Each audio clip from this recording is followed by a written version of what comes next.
is super chill. 90 minutes of live jazz for free. Beautiful summer day out in the park. I mean, everybody's happy, it's friendly, everybody's in a good mood, of course. Why not, right? Now sometimes parents bring their little kids to these concerts, and these kids, oh my gosh, they dance, they move their bodies to what the music does for them, the way adults don't do anymore. And just watching them, it's such joy. Now the audience is mostly people who are a little older, because it's noon on a Wednesday, so middle of the day, middle of the week, but it is summer, and so it is a nice kind of mixed crowd. And it's near the end of the summer. It's second to the last concert. It's a different group every Wednesday, and my friend Lisa is going to meet me there. But she says, I might be a couple of minutes late. No problem, I'll save you a seat. I get there early because I've learned, and it is already packed. But I snag, I think, the last table, 2 chairs, perfect, put my bag on one, to save it for Lisa, I put my butt on the other one, and I am eating my sandwich, I'm looking around at what's happening, and more people are coming, and they're bringing out more chairs. And this woman, youngish woman, she grabs one of the chairs and she puts it at my table. And that's fine, because it's chill, right? I'm not gonna gatekeep the table. She can sit there, so it's her, and Lisa's chair, and me, and we did the, hey, how are you? Oh, is it a beautiful day? And then we go back to scrolling on our phones, waiting for the concert to start, which it's just about to do. And I hear something. Oh, no, that's not from here. Whatever, they're talking to me, and I'm scrolling, and out of the corner of my eye, I see a hand on Lisa's chair. Now, my purse is still on that chair. So I very quickly replay the audio in my head, and I realize, oh, they want the chair. And now I see the hand is moving the chair away. So I overreact a little bit, and no! I'm saving that for my friend.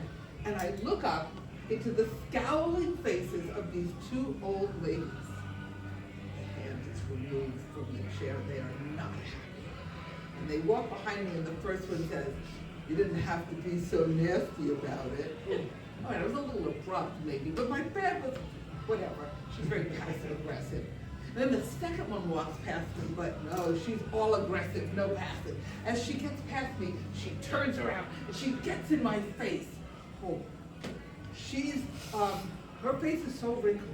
No, I don't want to wrinkle shame anyone.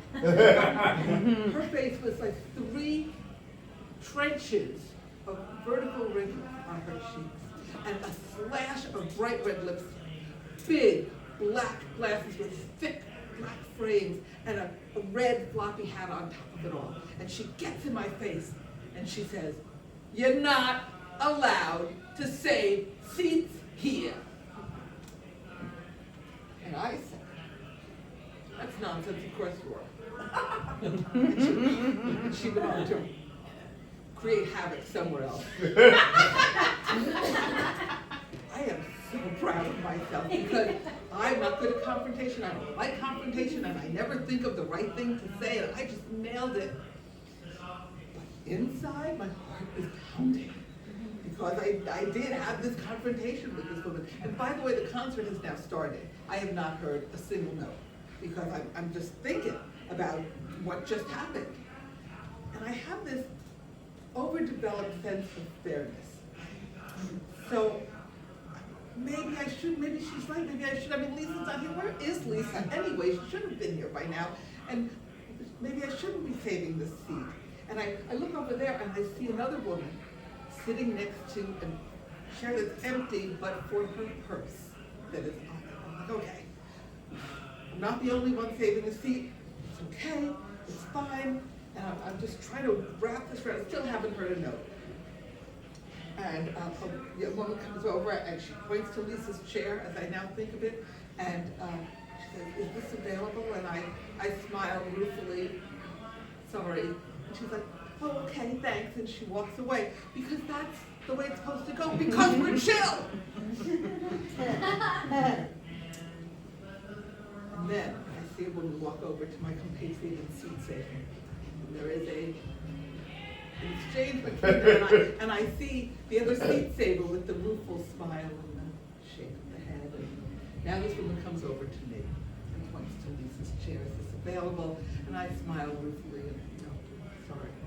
And she walks away, emboldened now by my success, holding onto this chair. And where the fuck is Lisa anyway? This woman stands in the middle of the sidewalk and says, screams, "I'm 80 years old and I find this offensive." Bitch, please. I find it offensive that you think you can show up 20 minutes after the concert has started and everybody's supposed to accommodate you. I did not say that, but I thought it. Well, my erstwhile table mate is moved by the 80-year-old's plight, and she gets up and offers her seat to the screamer. This won't be awkward. So the screamer comes in. Now she's sitting there. Lisa's chair is here, and I'm here. And she just gives me a dirty look and turns and faces the band, of which I've still not heard anything. I'm sure it was great. I have not yet really been in the head for it. And I'm looking for Lisa, and I kind of look at this woman. She's wearing a bright turquoise dress. She's got a huge red band that she's put on the floor next to her. She's got jewelry, these huge circles in multicolored, bright colors, and on a string around her neck, like really long, and hanging from her ears. And then a big, floppy, flowered hat on top of it all. She's a lot. Now, you might not know this, but women, or older people, especially older women, are sometimes invisible. And these ladies, they were presenting themselves to the world, Technicolor and surround sound. There is no way they were going to be invisible. And yeah, they were nasty. They were. Maybe they're nasty people. Could be. Or maybe they discovered that they had to be like that to be heard. And I'm cogitating on this as I realize that I have missed the entire concert so far.